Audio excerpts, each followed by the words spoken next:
I'll open the integrated catchment meeting. Open. Okay, Greg, can you please do the karakia, please?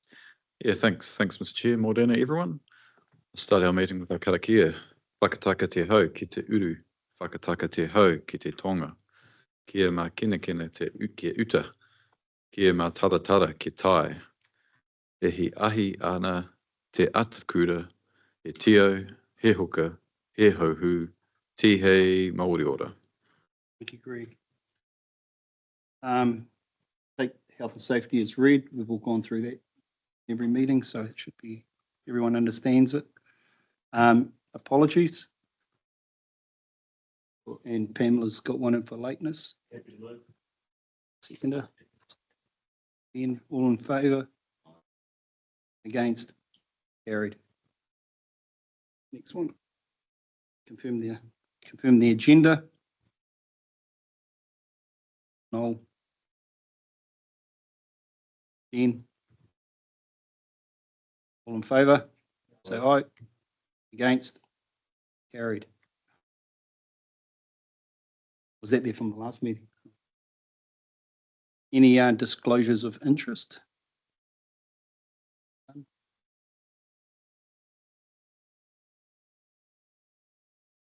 So, in minutes of the last meeting. Confirm the minutes of the last meeting. Any issues with the last minutes? Yep, Bruce. No. All in favour, say aye. Against? Yeah, cool. Right. Patrick and Danielle. Well, you do your presentation. Thank you. Morning, councillors. So at the last Integrated Catchment Management Committee meeting, there was discussion on clams and two aspects of our Corbicula work. One was where the long-term management program is going, and the second was around the work that council are doing to make sure that we don't spread clams ourselves with our own practices. And as a result of that, we've brought back two papers for the committee. The first is on a bit of an update on the long-term management, and the second is on the progress we're making on our upping our game in terms of our own practices around freshwater biosecurity. So we've got a couple of slides, one on each one. I guess we'll just do one paper at once, but Danielle can kind of walk us through the paper quickly and then go to questions. Cool, thanks. I'll just use this one. Morena, thank you for your interest and your time on this topic. So at the last committee meeting, councillors asked for an update on the progress with the programme. The report that's been prepared, giving an idea of the... Is that better? Is that better? Apologies. So the report that's been prepared starts to step through some of the progress and delivery of the key work streams under the collaborative work plan that was agreed by the governance in November of last year. Progress has admittedly been slow. That's due to the complexity of the issue, the overlapping responsibilities in this space, the need for national leadership, and the difficult economic climate that we face at the moment, and the conflicting conflicting priorities at a central government level. There's a couple of key parts. So there's a very large program of research underway through the MBIE Endeavour Fund grant. So that's a significant amount of funding that's been provided to NIWA, which will really put us in good stead for understanding this organism and also understanding interventions that may help with the spread of other freshwater pests.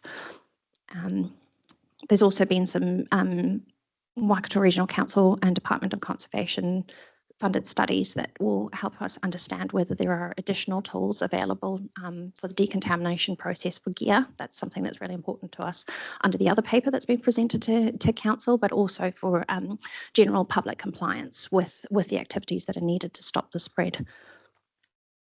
And the Cawthron Institute's analysis of vectors and pathways is really key in understanding movements and which are the highest risk activities for spread of this pest. Check Clean Dry has been in existence for a very long time. It's had a couple of refreshes along the way. It was established for Didymo on the South Island. It was then refreshed to cover all of freshwater biosecurity organisms. And then again, the processes were updated once we had a mollusk in the country with the ability to clam shut, essentially. Through the funding that was provided by council, we've been able to significantly increase our efforts in that space. The results show that we've got a long way to go in educating the general recreational boat users at boat ramps, but I look forward to the challenge in that space, and the word is certainly getting out there, so I think that we'll have some more positive results over the next summer season. We've had great opportunities to collaborate with groups such as the Tuwharetoa Māori Trust Board. So we've co-funded an advocate through them, and been able to deliver some of the work there in collaborative partnerships. And then policy and regulation. This is a really key part of the work stream. We can put a lot of money into education and advocacy, but at the end of the day, unfortunately, one person breaking the rules is all that it will take. So there's been a significant amount of work put into this space, looking at how we overcome some of the barriers in the control around the compliance to the controlled area notice, but also how we can look to future-proof our systems and processes so that we can slow the spread of Corbicula, but also put us be in a better standing in future. So our preferred approach here will be a national pathway management plan. We consider that a national plan is appropriate rather than a regional plan because this is a national issue, and the risks are faced by the whole country, and the activities and actions and funding need to come from the whole country.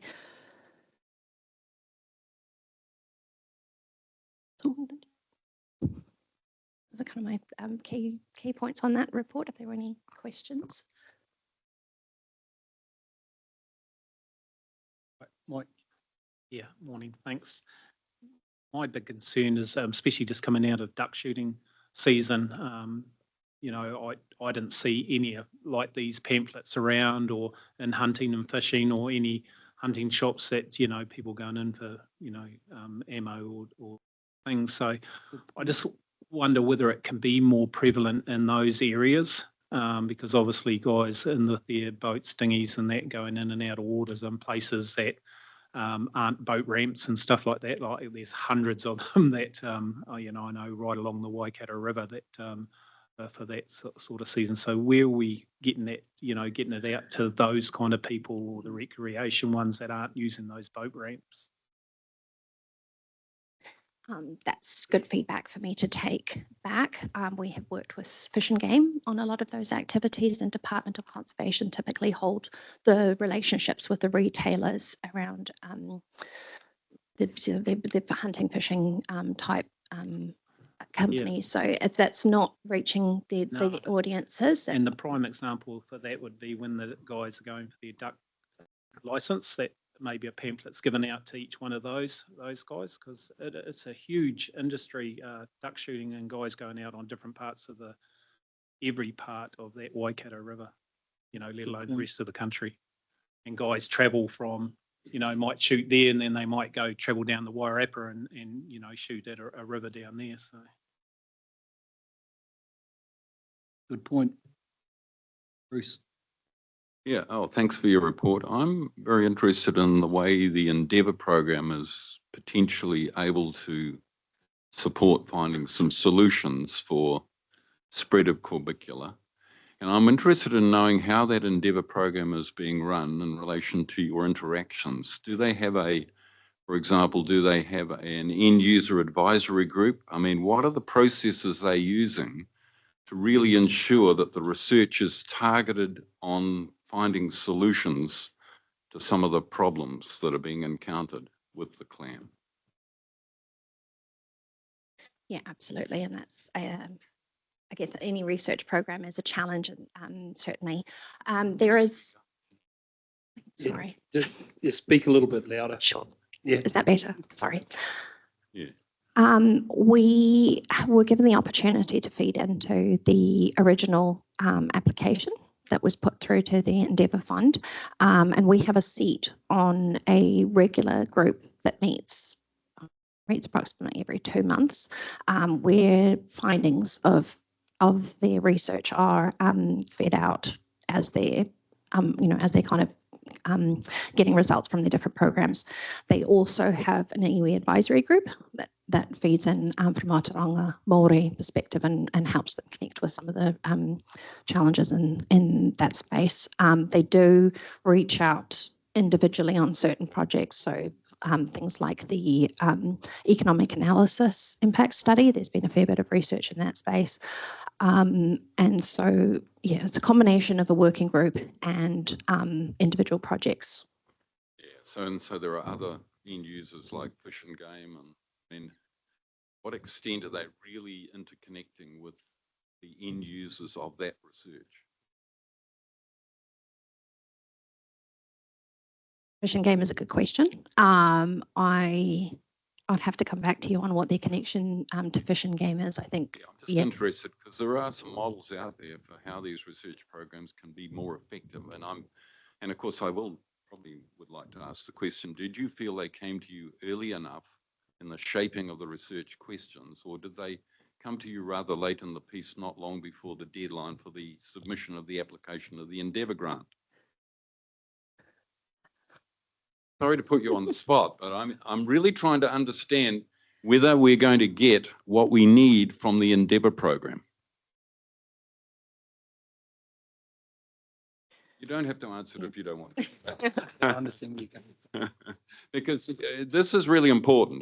That's a significant amount of money. It's over 10 million bucks, right? Gone to Niwa. And the question is, have they really made the necessary steps to fully link with the end user and really be in a position to deliver some solutions for us? That's the role of an Endeavour program. I've said enough. Thanks, Robbie. Thank you. Good point there, Bruce. Ben. Oh, it was just to follow up with what Mikhail was saying, whether it's possible for us or MPI to do a commercial deal with hunting and fishing stores. They have, whenever I go to buy ammunition, they've always got screens running continuously with adverts on them. They might see it's in their benefits in the Waikato for this and for Corbicula. They may actually fund the program or fund the. I don't know, Patrick, who you'd be talking to engage with them on that. We've got connections into the national working group for Check Clean Dry implementation. So certainly I can take it back and see if that's something that has been explored in the past. It's true. Similar vein, I forget exactly how you worded it, but I think you made a comment in your presentation that uptake in terms of awareness at boat ramps and things is still nowhere near where it should be. And was I correct, or might not have been your exact wording, but to me, so how many years is it, how long is it since we discovered this thing now? It's 2.5. 3, is it? 2.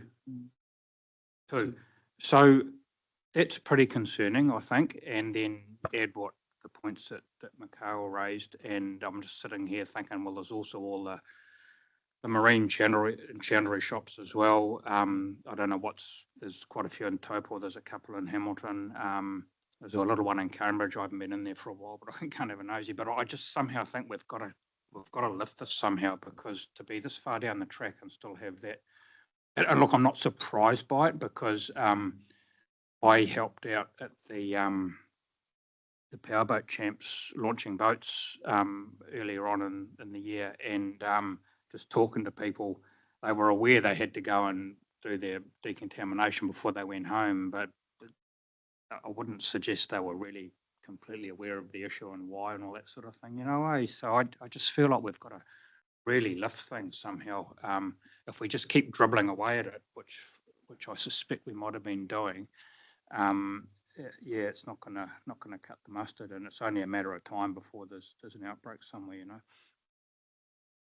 Certainly, I do agree with you. I think there's been a sort of multi-tiered approach. There's quite an intensive amount of money spent by MPI on the digital marketing campaigns that sort of lift the general awareness. There's signage in place at boat ramps, but the surveys that the students conducted, they stood right next to a sign that said "Check Clean Dry," with people who are repeat boat ramp users who had said that they'd never heard of Check Clean Dry. So certainly it's got to be a multifaceted engagement. I think, yes, the statistics were low. They're below 50% of people knew the actions that they needed to take to prevent the spread of clams from the boat users who were within the controlled area notice. However, they did recognise the students when they had repeat encounters with them, and people recalled the information when they had repeated encounters. So I think it just shows that the value of the additional funding that council provided through the LTP in getting that one-on-one engagement that really drives home the messaging. Yeah. So.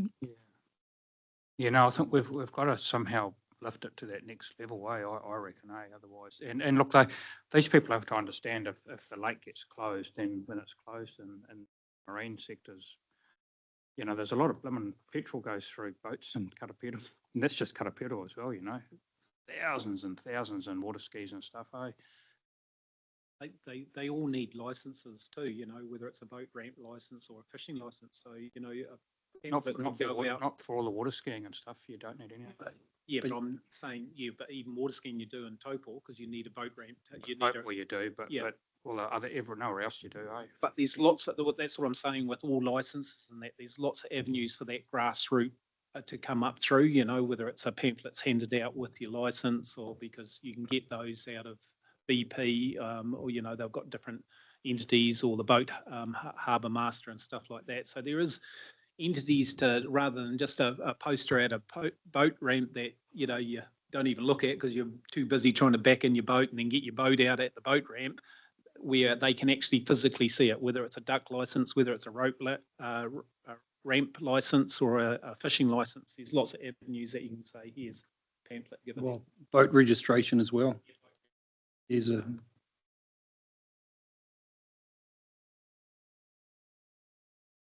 was Warren next. Yeah, thank you, Mr. Chair.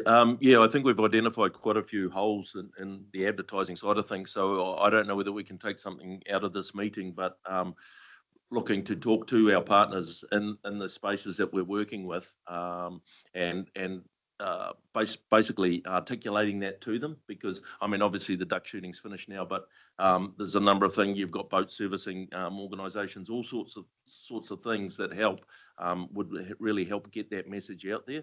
And it is a good point Mikhail raises, that the fact I know that even on the marine side of things, guys will back down a boat ramp and they won't look at a sign, and that sign could be, you know, twice the size of their boat. They won't take notice of it. So I think it's physically getting handed something at any stage, be it with a license or anything like that. But people on boat ramps too, we found with the seabird things, is you get much more effect actually physically talking and giving things out to people. So whether we can, you know, foster more of that going on throughout the seasons would be excellent.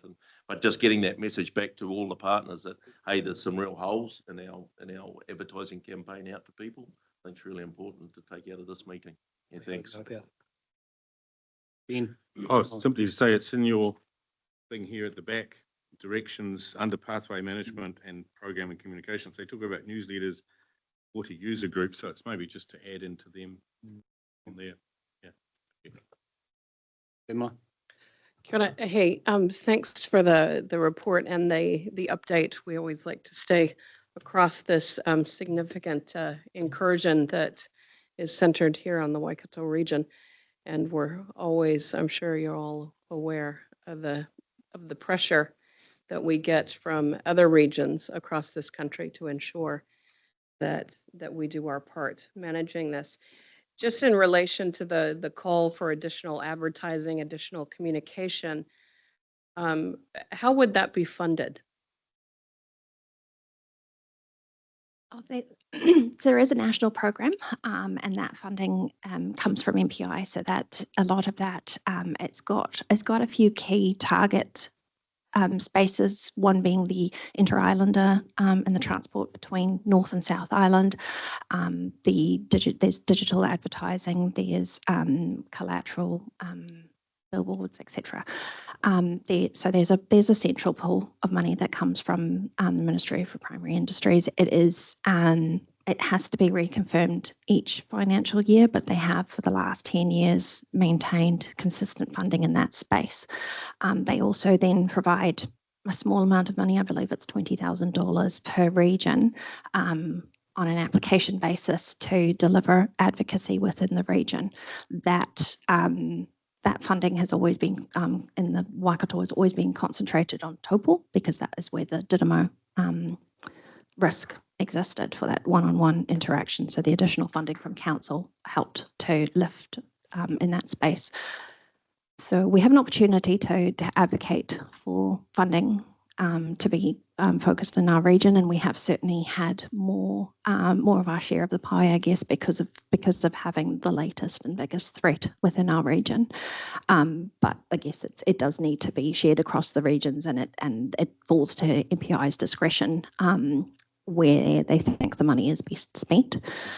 So anything that comes in to address some of the gaps in that space will come from either our partners' budgets, so anything that Fish and Game might be able to do, Department of Conservation do a little bit of work in the space as well, or from our budget. So the 20,000 contestable for Waikato region, have we already accessed that 20,000? Or so has that been exhausted doing the advertising to date? That has been exhausted on the employment of an advocate. So that forms the co-funded role that's funded across ourselves, MPI, that 20,000, Department of Conservation, and Te Wharetoa Māori Trust Board. Right. So we've already exhausted the current additional allocation that this region could access from MPI. Yes. On our level of communications to date. So my question is, we're talking about the need for additional communications. Am I hearing that the only avenue for that is if MPI gave us some special additional funding, or if we were successful at getting funding out of DOC or Fish and Game? Yes and no. There is opportunity within some of the suggestions here. There's certainly Fish and Game and DOC have reported engaging with the retailers and with the and providing communication with licenses in the past. So there's opportunity to have a look at how they're doing it and whether that can be improved or done differently. There's also opportunity to incorporate it within our summer student advocacy program, so that they're indicating on the boat ramps and perhaps spending an hour with a retailer each day. So, okay, yeah. I guess the reason I'm asking these questions is it's all well and good for those of us sitting around this table to advocate for additional expenditure in communications, but also around this table there has been resistance to even fund our own engagement in preventing the spread of this. So it just was trying to make sure everybody's aware that it's all well and good for us to ask for more, but if we ourselves will not contribute more, and there are not a lot of other avenues, and we've already exhausted avenues external to this organization, then I think there needs to be a realization that sometimes the limitations sit around this table. Yeah, if I can just make a couple of comments. One is, I think we need to remember that majority of the funding that was made available in 24-25 was spent on the eradication in the aquapark. So, and I know that there was a lot of discussions about similar things when we got together with all our partners around stuff we'd like to do more of, but actually they were so busy. So Biosecurity New Zealand staff are pretty much 100% trying to finish the job at the aqua park. Their heads have popped up out of that now, so that we are wanting to go take all of these ideas and do an improved program this year. They don't have their budgets confirmed yet. But when they are confirmed, we will be able to factor all of this in and hopefully be able to report back and say, actually, we've one, done a better job of our current resourcing between us and how we're interacting with retailers and whatnot. And two, we're biting off a little bit more. Don't know how far through that table in that appendix we'll get in terms of the options, but it will be better than the first column, if that helps. I was just going to say that suggestions with hunting and fishing and retailers are they might want a joint venture and actually co-fund some of these programs. So there might be additional sources of funding through them. So yeah, it's good PR for them. Want to speak to that, Greg? Yeah. I mean, guys, my brief reflection is the paper does discuss where we're at the moment, but the fact we are moving towards long-term management. And I guess what we've heard today is very clearly communication and engagement with those on the water is critical, and making the most of those existing avenues could actually be really effective, and there could be a lot of parties quite willing to get involved for not much resource. Yeah, we need to advocate too, because it's national. You know, I'm surprised even over 2 years that it hasn't spread, you know, with the amount of users that go in and out of that. So this is a national thing. So, you know, we might not have the money, but we can certainly advocate to nationally, because even though it's only in one place, man, you know, you can imagine if it does get out to the rest of New Zealand, it'll be catastrophic.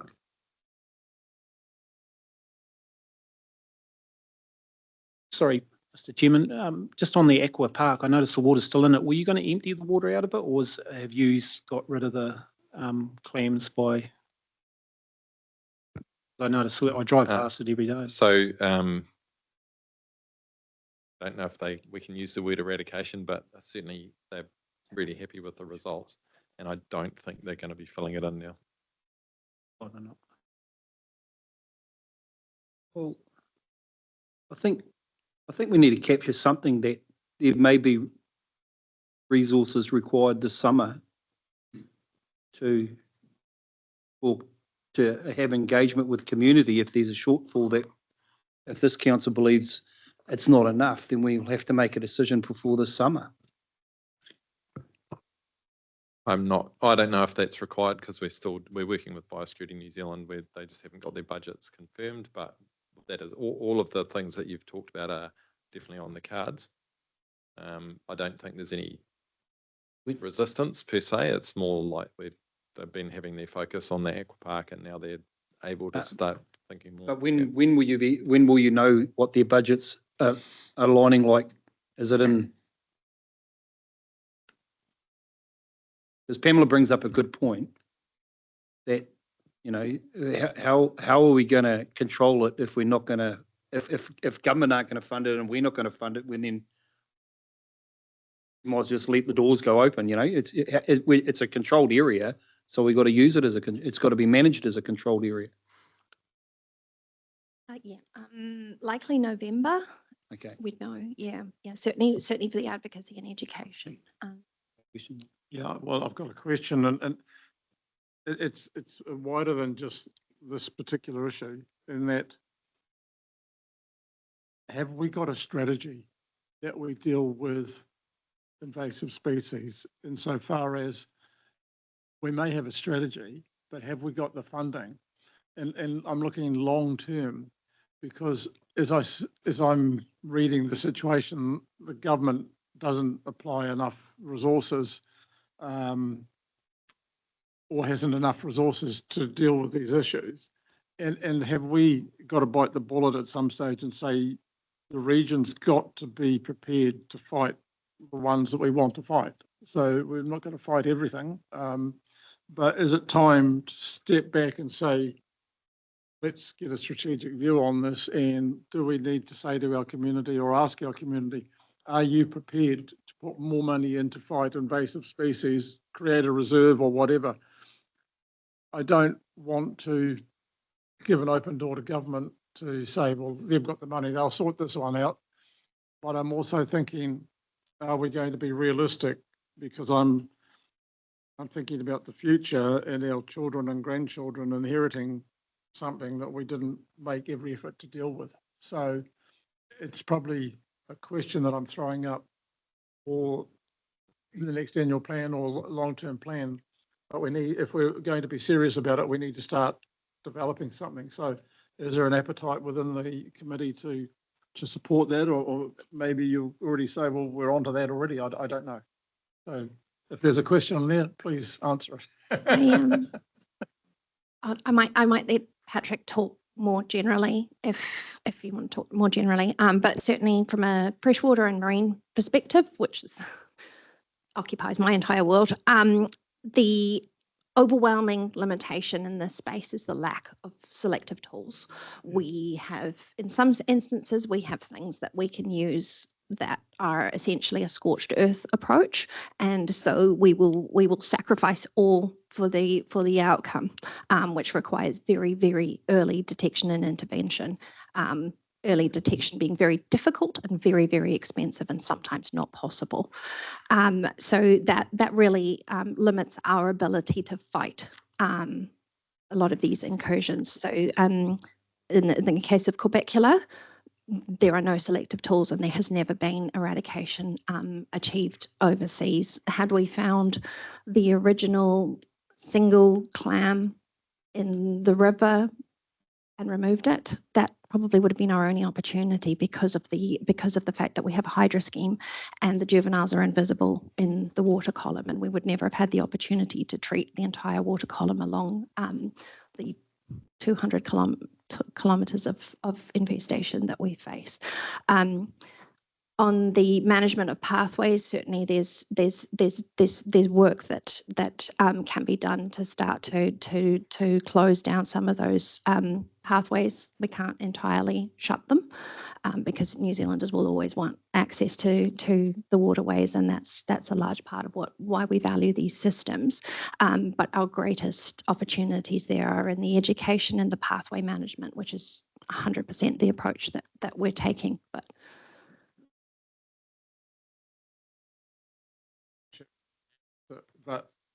the flip side of that is, well, we can do some education and that's about it, maybe. And everybody that takes water or is involved in water, it's over to you. The cost is on you because we've lost the fight. So, you know, I don't see there's much middle ground, but maybe whether I'm being self-defeatist or whatever. I think we need to be realistic about just how difficult something like Corbicula is to manage. Like, you're not getting it out of the Waikato River. And that's the horrible thing to kind of admit to, but unfortunately that's just the way it is. And it's incredibly difficult to find, and it's really hard to do anything about if it lands somewhere else. I think there is a middle ground, and I think Danielle was talking about stronger pathway management. Whether it's a multi-region pathway management plan or a national pathway management plan that would put rules in place so that we can manage these pathways. There are no rules at the moment really around making sure that people are doing the right thing when they're moving between water bodies, not taking a hornwort or lagrosiphon or catfish or any other thing. That's how they're moving. They're moving with people. And at the moment, we can't stop that. You know, we can do the check, clean, dry thing, but we can't say, and you didn't do it and here's an infringement. Okay. So that's, I guess that's where we really would like to get to in the middle ground. So what, sorry, so how can we accelerate MPI to get on and do something in conjunction with regional councils to have a framework? If the framework's not strong enough at the moment, the regulatory regime or otherwise, what more can we do? You know, you can't whack people around anymore. So you've got to educate them, as you say, but they've got to want to be educated too. So, but I just don't want to spend a lot of money if we can't achieve anything. So. Yeah, so we are a strategy that really we are so through Te Kahaka, so through the our national network, we are doing some work with Biosecurity New Zealand around what does a national framework for rules around freshwater biosecurity look like. So we're kicking that off now. And that'll really complement this work. Okay. We are doing that, yeah. On the bigger picture side of things, I mean, we do have a biosecurity strategy, which we attempted to try and land what our role is in the system and what we are going to do and aren't going to do. You know, that it's not perfect, but it was our first attempt in 2022 to try and lay that sort of strategic framework for how we play in the Waikato. And the issue really is that, you know, for so many things, we need to take a national approach, because if our neighbours don't do something for biosecurity, you're on a hiding to nothing. So, yeah. Thank you. Cool. Ben. I was just briefly for Greg, there is a biosecurity reserve fund, isn't it? It's about $600,000. Was $1 million? Oh, no, yeah, Patrick. Yep. So we have a $400,000 reserve. You know, it goes up and down depending on, you know, carryovers and whatnot, but we try and keep a float of 400,000 that we could utilise to fast track work or deal with a particular issue. Excuse me, at any point. And just on Noel's point, obviously moving on to the next item, is we did manage to come up with funding for the boats and the OPEX thing. So,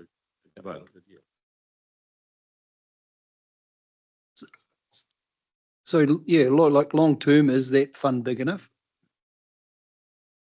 Like, not for, say, pest plants and everything, like, and Warren was talking about this the other day, we were speaking about it. Is that fund actually great enough for incursions that could happen in the Waikato region when we've got a port in Hamilton here now and others? I think as long as and also because of the agriculture and all the other biodiversity things in the area, they're like there's things attacking us all the time. It's not just Galupa. Yeah. So there was a significant uplift through the long-term plan through our baseline budget to tackle some of the current programs that we're struggling with. I would say that the reserve is not there to take on Biosecurity New Zealand's job. No. So, you know, so if something, you know, which is why we did the work and we brought it, Greg brought it back to you last year around the MOU we've got, so that we're trying to land roles and responsibilities and where they lead and we support, there is opportunities there to co-fund potentially and support their work. But I certainly wouldn't want to take on any new incursions to New Zealand. Be big leap from where we are now, and then our fund would absolutely not be big enough. But certainly there for supporting programs, absolutely. Where I'm meaning though is while we're waiting for others to be in the room, we could actually respond and do something instead of 2 years and we get to this point of management where responding there and then is far more. I know we couldn't have done it in a waterway, but in other areas we could have, you know, where it's able to be contained and managed a bit easier. Our responses could be a lot. I know we're talking outside the paper now, but we're talking about a disaster reserve. That's for any biodiversity, biosecurity. Sorry. Yeah, and we certainly are utilising our reserve to take on new sites, say for Senegal tea or alligator weed. We're certainly using our reserve for that. So we are using it for where it's our responsibility. Absolutely. I know there's going to be a broader discussion around council's reserves because at the end of the day, this is a biosecurity operational reserve. It comes from the nature of the funding, which is a targeted rate. But I know there is a broader conversation because we have zone reserves as well. Sort of how those utilised separate to disaster reserves, etc. Other questions?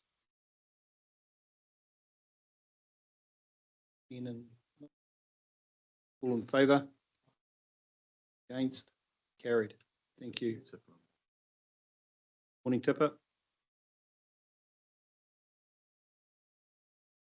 Move on to the minimising the risk of Galupa and spread of through the council activities paper.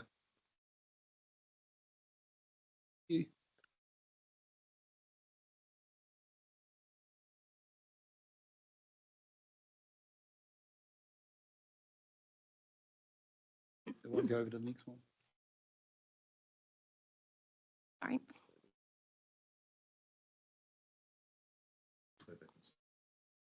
Yes, so the second paper to do with Corbicula really sits around council's internal responsibilities to not spread Corbicula through our own activities.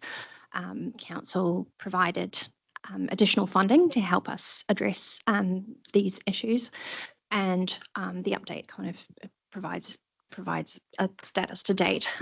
So we have worked across council to ensure our field teams understand the impacts and implications to BAU.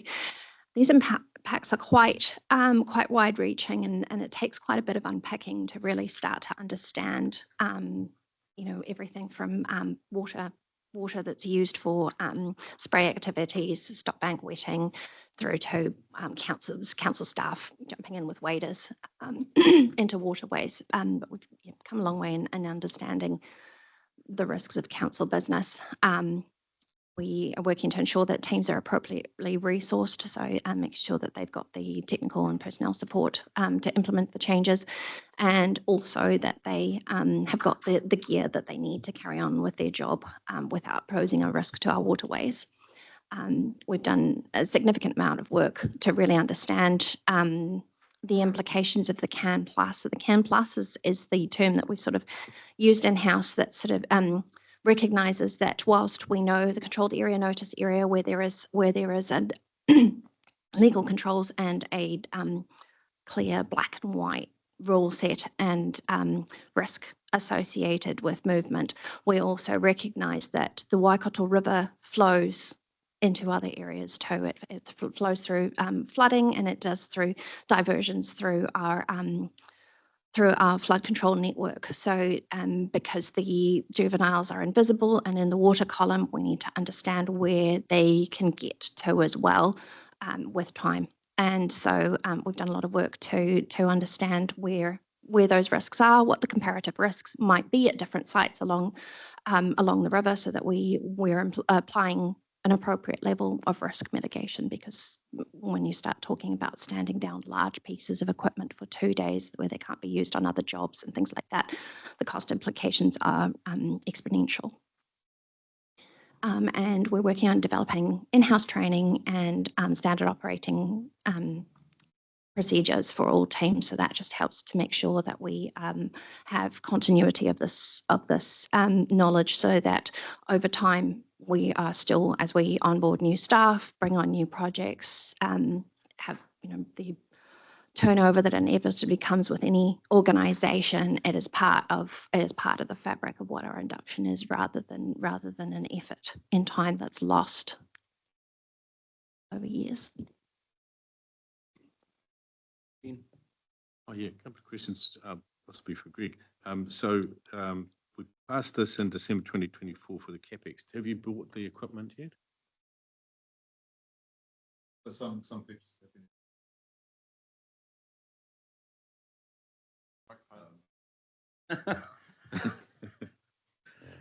So some purchases have been made, but some is still dependent on the work being undertaken. I know in the paper we've noted that for river management, waiting for some of those higher river levels to enable certain activities to be done. So some has been purchased, but there's still some available for future works as we understand more greater, I guess, what those requirements are and the specific needs. Right, and so that's the conclusion, despite slower uptake of funds, is that there's not been enough rain. Yeah, so look, I think it's really important that we are enabled as a council to do what we need to do. I think as Chair Pamela said earlier, there's a lot of eyes on us in terms of not only establishing a good long-term management approach, but also doing what's expected of us. And so this is exactly what that funding provides for. And 12B, additional contracted costs haven't been realised. So in terms of rainfall, what are you waiting for the river to go up before you can do work on Corbicula spread, or what is the issue sitting there? It just depends on the nature of it. So I think you're referring to river management work. Yep. And so often that work will be dependent on the river levels being at the appropriate place for that to be undertaken. Right. It's sometimes also to do with our resource consenting. So work can only be done in the river in certain times of the year under existing consents or permit activities. So there'll be some constraints around that as well. Danielle, Yeah, further. if you, pardon what might be far more detail than you're requiring. There's also across the Waikato River, we have different levels of defended areas, and so you've got your different AEP across different sites. At the moment, because we haven't had overtopping, those sites have all got they don't have a risk of having been contaminated with Waikato River water, and so they can be treated as a unit. If at some stage we have overtopping in places where we've got only a 10% level of service, that area will then become a higher risk than the 1% defended area nearby, and so they need to be treated as completely separate zones. And so we're trying to, I guess, we're trying to make sure that we are that we're not gearing up too much, or we're being frugal with ratepayers' money essentially, and not So basically, if it overtops, then suddenly you've got more risk of Corbicula in there. Okay, that's Yeah. understandable. Thank you. Thank you. How have we found contractor compliance in the space, and obviously their requirements to as part of the clean, check, dry program, etc. Any feedback from our contractors as such? To date, the contractors have been pretty receptive to the information that's being provided to them. That is, I think, in a lot of ways, it's reinforced by the likes of the power generators and the Three Waters, local councils along the river, who have got very similar processes in place, and we've worked with them to understand what their the messaging that they're providing to their contractors as well. So I think that because there's consistency across organisations, that's helped. It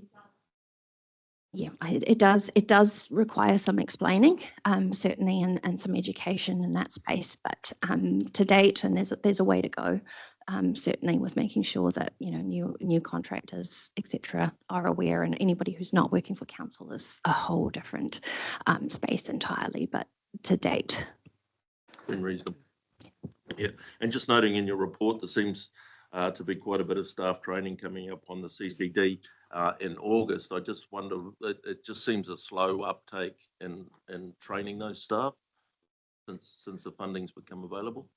yeah, certainly. So I guess that's really just a function of the time it has taken to really understand the detailed. So we could deliver check, clean, dry training to all staff tomorrow that says, here you need to check and wash down all your hard gear onto grass. You need to apply a treatment if it's absorbent, and then you need to dry it for 2 days. What we have chosen to do instead is to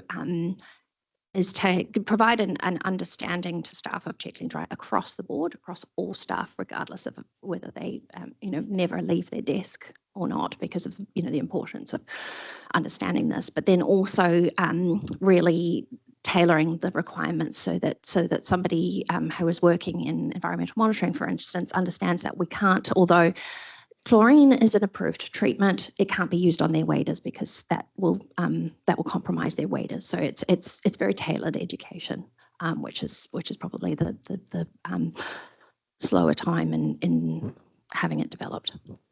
And with the time it's taken, obviously, do we have a better understanding with the 170,000 a year that's going to go on in the OPEX side of things, is a better understanding on what we need to provide in that space that we're going to provide with that money? We talked of external contractor, etc., overseeing a program. I just wonder where we sit in that space. It's still a bit of a work in progress, to be honest. Yeah, it's a bit more complex than I think we originally thought. So yeah, work in progress, but it's getting clearer. Okay, thank you.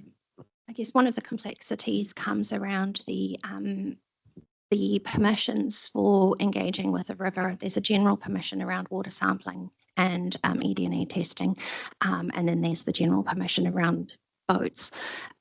But outside of that, you actually can't move water until you've got a permission in place. So things like bulk water containers, they've got very specific requirements that MPI set. And so it's working through that process of understanding what that might be, or, what's the requirement if maritime services ever need to take a vehicle out of the river, because that is also a contravention of the controlled area notice. That's Mr. Chairman, if I could add to that as well. So the operational budget, I think about 130 of that was to do with the additional contractor costs that we might incur. So that'll be spread throughout the year when that work becomes necessary. So say, for example, standing down a machine for a couple of days, that'll come at a cost to us because we're requiring that of that contractor. So that's a lot of where that particular funding is going to.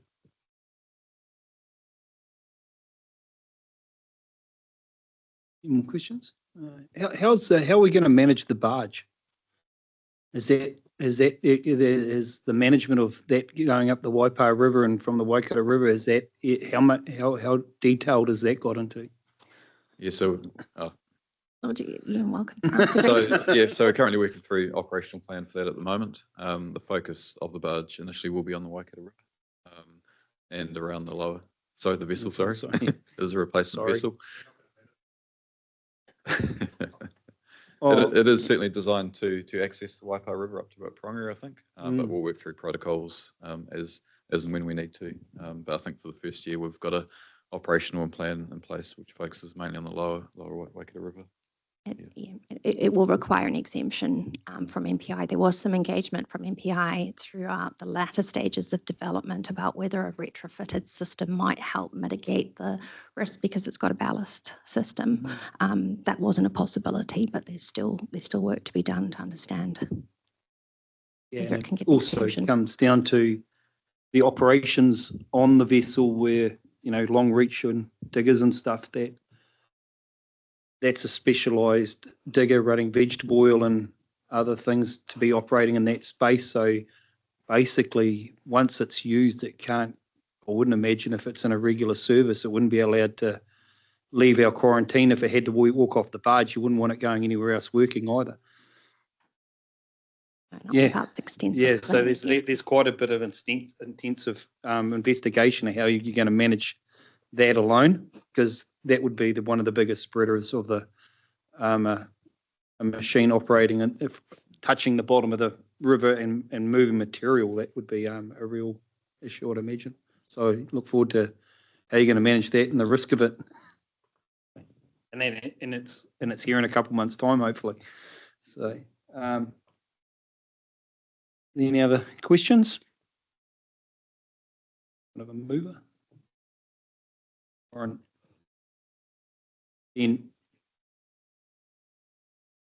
all in favour? Against? Carried. We'll move on to the capital portfolio update. Yeah. Thanks, you, Patrick. Thank you, Guy, Patrick. Thanks, Danielle. Yeah, thanks very much for your presentations. Right, so moving on to the capital portfolio update. So the purpose of this paper is twofold. One is to provide you a brief update on the financial year to date, on how the program's going. And the second, and I guess that's the primary purpose, is to seek a decision from the committee today regarding the 25-26 capital program.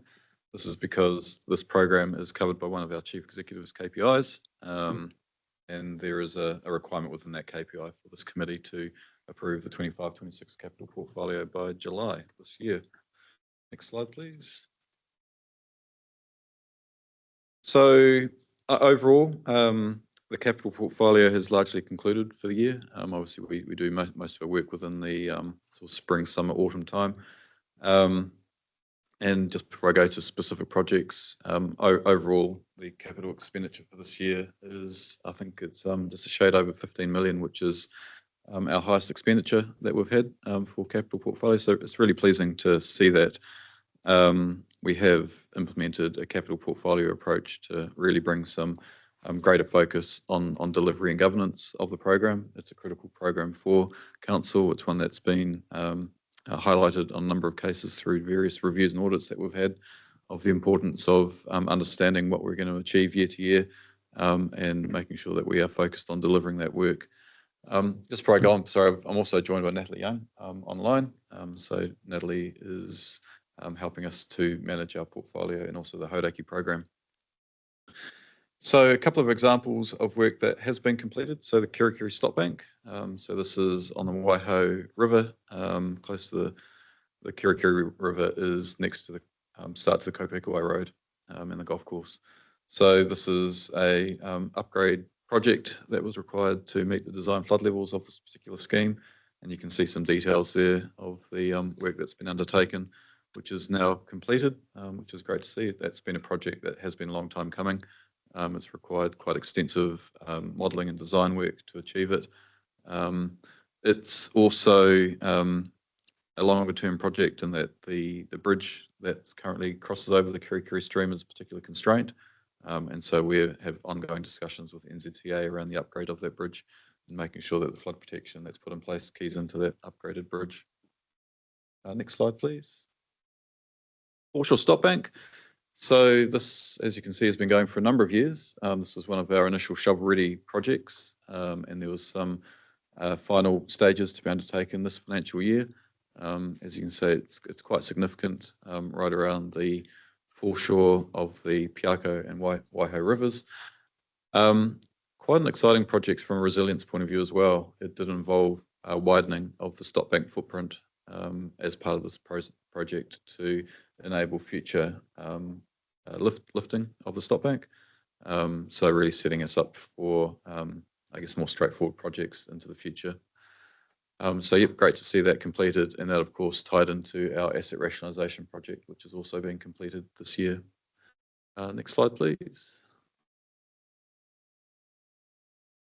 A new project for this year, and this is part of our new Kanoa funding, which is referred to as Tranche 1. So this is a project in Lower Waikato on the left-hand side of the Lower Waikato, so an upgrade to a historical stop bank. This is the first stage of a 3-year program that will be undertaken in this particular area. And again, great to see this project underway. We were fortunate enough with the weather to be able to push this particular project into winter with the appropriate permits. And so it was great to see what was achieved this year. We will be, of course, undertaking further stages of this project next year, and this is part of the 25-26 program, which I'll talk about shortly. The next slide, please. So this was an example of doing things a bit differently. So in the Mangawara, there are a number of gravity floodgates that we have. They've been in place for several decades, and we're at various stages of condition. There are a number that needed different types of upgrades, ranging from simply replacing a flat through to upgrading inlets and providing improved erosion control, as you can see in the pictures there. What we did with this particular project was we grouped together like projects into packages to offer out to contractors, rather than undertaking work individually, providing contractors with larger pieces of work that they could undertake throughout the summer. And so as a result, we've undertaken a number of projects. You can see that we've completed repairs on 27 of those floodgates. And it's really shown some benefits in terms of the way that we can procure this work and bring together smaller projects to make the overall package of work a bit more, I guess, enticing for contractors to get involved in what we do. And again, this work will continue into the new year. Next slide, please. That's it. So that's a bit of a snapshot of the program. The program is overall amber because we do have a couple of projects which are facing a couple of headwinds. I think we've talked about Mangatawhiri Compartment 3. That's an inlet upgrade that we're currently working through at the moment. It's a Kanoa funded project and expecting to start that in October. But we are going through some design reviews at the moment to make sure that it achieves the outcomes that we're seeking with this project. Island Block Pump Station is our third enclosed Archimedes screw pump. So that's project is underway at the moment. It is located within the Whangamarino wetland, and of course we know that there are a lot of discussions, a lot of interest in terms of activities happening in the Whangamarino wetland at the moment. So we are undertaking some further work with our stakeholders in advance of obtaining resource consents to make sure that there is comfort and support for that project going forward. I do note that Island Block is it is a multi-year project as well, and we have seen the lead time for bringing in the Archimedes screw pump from the Netherlands extend out. I think we're looking at about 18 months at the moment. So that particular company in the Netherlands it's doing quite well, but it does impact our lead time for the project. So we're working hard at the moment to understand the risks that we have with that project, and also working very closely with Kanoa so they understand exactly where we're at and what our plan is to deliver this project. I'll pause there, Mr. Chairman, before I go into the 25-26 program and just see if there's any questions from committee members.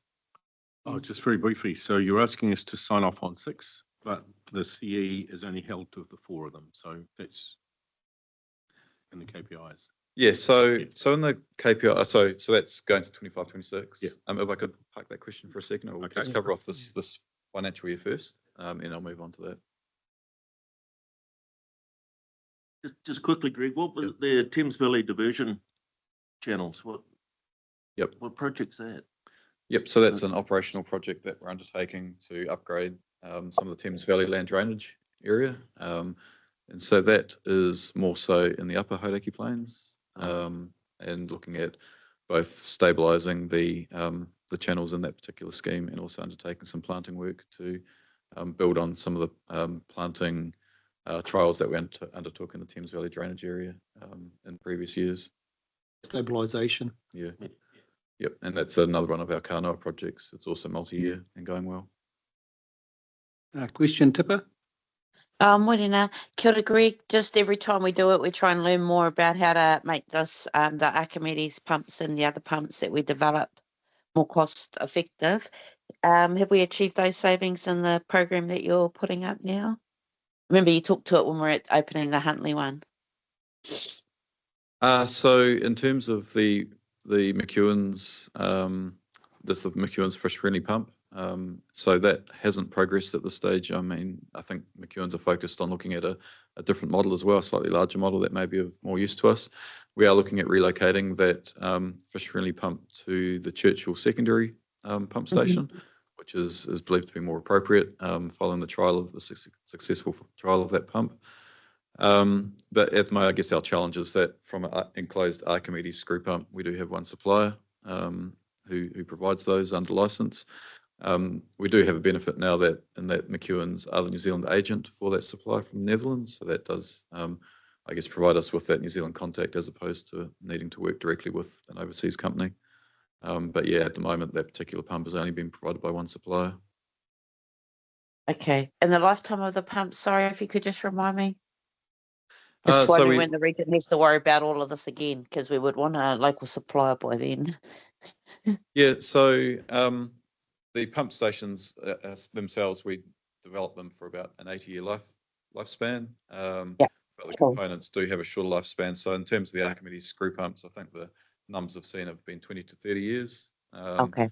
But again, these are relatively new pumps. They're made of new materials as well. So I think it remains to be seen how they'll perform and what kind of renewal they'll need in the future. Thanks, Greg. Kia ora. Okay, so there's no further questions about this current financial year. Moving on to 25-26. So paragraph 24 gives you an outline of the CE KPI that has been approved. And so that is basically agreeing an annual program of major infrastructure projects. And Councillor Dunbar-Smith, you did note that there are 4 particular projects that are referenced in paragraph 27 there. So I guess what we have is a combination of an overall program with 4 particular priorities that need to be focused on.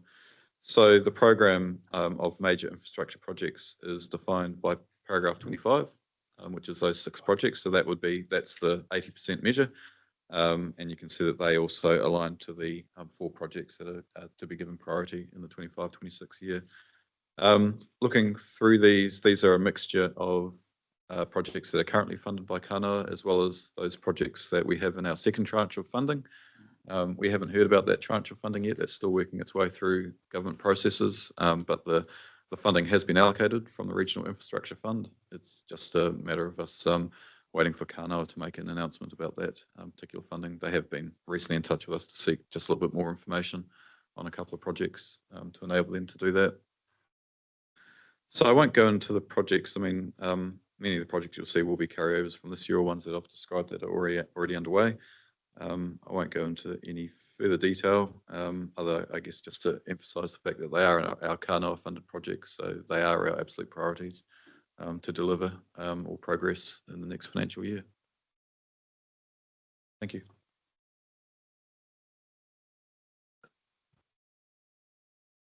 Any questions?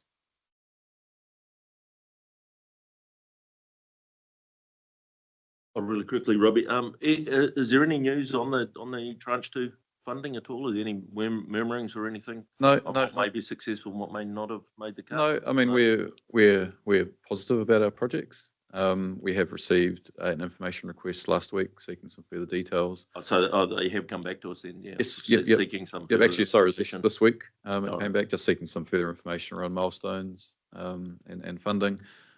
Prior to that, we also provided some further information around particular resource consenting for the projects, just because that's I guess a key consideration for funding in this tranche. Yeah. We've also had discussions around further tranches of funding. What we are looking to do is try and move towards more of a pipeline approach for funding with Kanoa, because it does take a lot of effort and energy to support, I guess, individual business cases and individual tranches. Whereas if we can get a more sustainable and reliable pipeline in place over the years, then that's certainly preferable. Compliments to those that have put those business cases together, because we do seem to be fairly successful in that space in the past. So long may it continue. Thank you. Happy to move. No. You got any questions? No. Yeah. Mine. No, but like fully support those 6 up there, but it is one learning curve of being a new councillor and then sitting on this council is Pamela and myself and Noel sat there 3 years ago when Island Block was first talked about being renewed, and it's 5 years later by the time it's actually implemented and mostly up and running, or maybe even 6. So it from start to finish, it just at times it feels like things don't never move fast enough, but we have a procedure in a way that regional council works, and we have to work through it. But it's what you just said then, Greg, that we have a pipeline of work that we can then use our your forward planning in the future, that we have more of a detailed long-term plan of renewals would be highly helpful in the future. That we have a continuous work program instead of one that we well, not saying the last couple of years we've stopped and started, but we're our budgets and our program is really led by Kanoa funding. Yeah, and certainly one of the focuses of the capital portfolio is strengthening that pipeline. We have taken a lot of learnings over the last probably 5 years through a combination of the Kanoa funding and Shovel Ready, just in terms of understanding the key actions that need to be in place to give certainty to project delivery.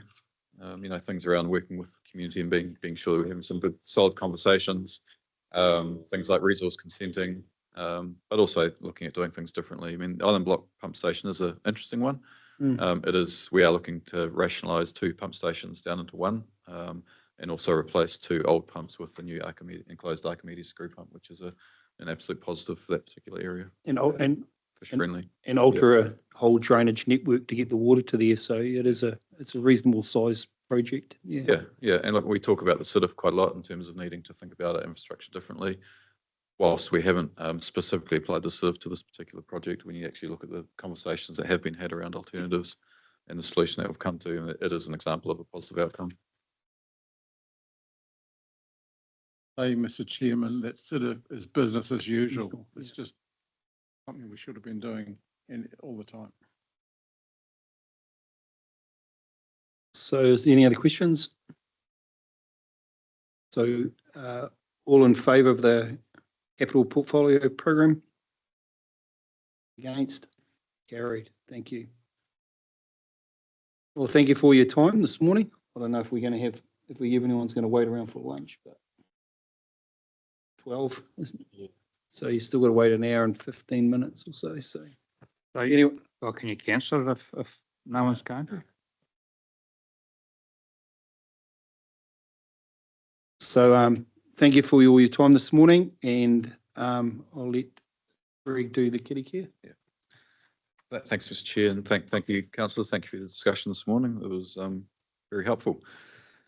All right, I'll close with our karakia. Unahia mai te uru tapanui, ki wātia, ki māma, te nākau, te tinana, te hininaro, e te ara takatū, koe rā e rongo, e whakare ake ki runga, ki a tīna, hume, huie, tae kia.